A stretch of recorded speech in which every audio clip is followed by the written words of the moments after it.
Saint-Jean Industrie, c'est une fonderie aluminium. Nous faisons également de l'usinage. Nous avons 11 sites de production. Nous en avons 6 en France et 5 à l'étranger. Le domaine d'activité, c'est essentiellement l'automobile, on peut dire 95% de notre chiffre d'affaires.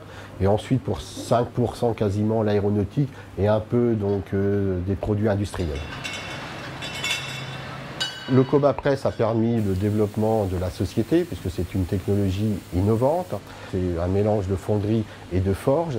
Et de par l'avantage technologique que nous avons eu par rapport à nos concurrents, nous avions des meilleures marges, donc une capacité d'autofinancer le développement de la société depuis maintenant 15-20 ans et encore pour les années qui viennent.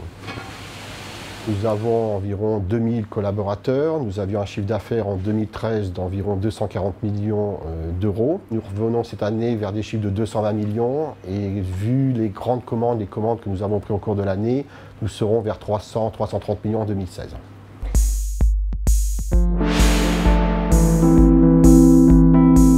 Les axes de développement de Saint-Jean Industrie, on va dire, ils sont de deux ordres. Tout d'abord, de par la localisation, donc les États-Unis, qui est aujourd'hui le marché porteur, plus que la Chine et plus que l'Europe. Et donc là, on se renforce énormément avec des investissements de 25 millions de dollars sur l'année. Et également un développement produit avec le démarrage sur la fin d'année 2015 d'une roue en Coba Wheel qui va permettre, je dirais, d'assurer l'avenir du groupe pour les 10 prochaines années. C'est une nécessité pour nous d'aller à l'international pour suivre déjà nos clients historiques, donc les constructeurs automobiles, mais aussi pour pouvoir reprendre de la marge, parce que souvent on a des meilleures marges à l'étranger qu'en France, même si on se démarque grâce à l'innovation. Une ETI comme Saint-Jean Industrie, nous avons des gros besoins capitalistiques, beaucoup de financements de CAPEX, des financements pour l'innovation, et c'est dans ce cadre-là qu'on a besoin d'être accompagné pour des crédits ou des crédits baux, donc pour du moyen terme, et puis pour tout ce qui est court terme, puisqu'on est payé à 45 jours, nous avons des besoins en termes de factoring. Nous avons fait appel donc à Crédit Agricole pour le financement à travers du Crédit Bail cette année, essentiellement pour des machines, on va dire, très généralistes, du type centre d'usinage.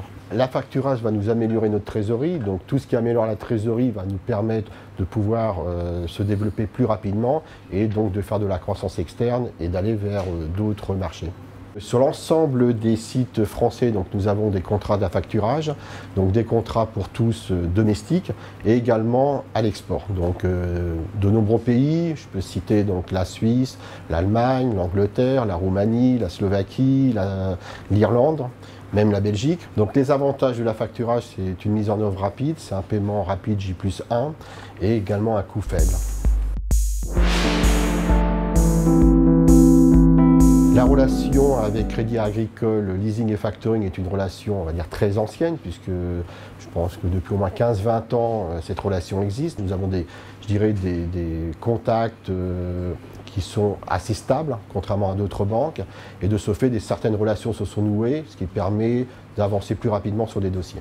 Ce que j'apprécie dans notre relation avec Crédit Agricole Centre-Est, ce sont donc des interlocuteurs, des relations humaines fortes et également donc une rapidité dans la mise en œuvre de nos demandes. Le Crédit Agricole Leasing et Factoring nous ont toujours accompagnés depuis le début. De plus en plus, nous allons à l'international et je souhaite qu'ils nous accompagnent plus sur l'international que sur la France, comme ils l'ont fait ces dernières années.